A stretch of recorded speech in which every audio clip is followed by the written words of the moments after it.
Renungan Padinan GKJ Purwantara Rebo 7 Mei 2000. Selangkung kaliyan kula Dipura Retno saking Kesmantara. Sugeng enjing para sedherek ingkang dipun tresnani Gusti. Waosan dinten menika kapendhet saking Jabur Mazmur 100 ayat ingkang kaping 6 lan kaping 7. Ingkang mekaten pangandikanipun Gusti.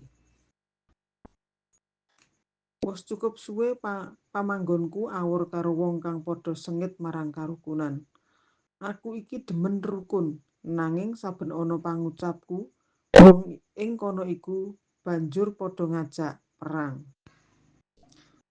Tetembungan rukun agawe santosa, cerah agawe bubrah, ing madyaning gesang sesarengan mila leres.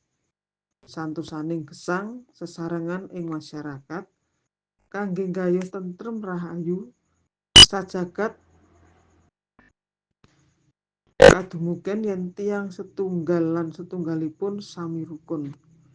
Mila sanadyan gesang ing tengah-tengahing tiyang lan masyarakat ingkang boten remen dhateng karukunan, juru mazmur anggadhahi sikep demen rukun lan ngudi karukunan. Ananging kathah tiyang ingkang boten remen tata rukun. Kabukten saking pratelan saben-saben juru mazmur micara mekaten, tanggapanipun malah ngajak tuker paben, ngajak perang. Kawontenan ingkang kados mekaten tentu kemawon dadosaken swasana ayem tentrem boten badhe kadumugen. Ing sakawit kados-kados juru mazmur rumaos kuciwa dene dipun papanaken dening Gusti ing satengahing bangsa manca, bangsa ingkang lampah lan tandang damelipun awon, bangsa ing tanah Mesek lan kiwa tengenipun, inggih bangsa ingkang kawentar lampahipun kasar, sikapipun damel durung. Ing swasananing manah rumaos kuciwa mekaten. Begja dene juru mazmur enget dhateng Allah lan nyuwun dhateng Allah supados katebihna saking lampah awon wau. Tundhonipun juru mazmur saged ngucap, aku iki demen rukun, nanging saben ana pangucapku, wong ing kono iku banjur padha ngajak perang. Pratelan mekaten wau mbuktèkaken yen juru mazmur boten katut dhawah ing lampah awon, tetep kemawon nélakaken sikep rukun dhateng sinten kemawon.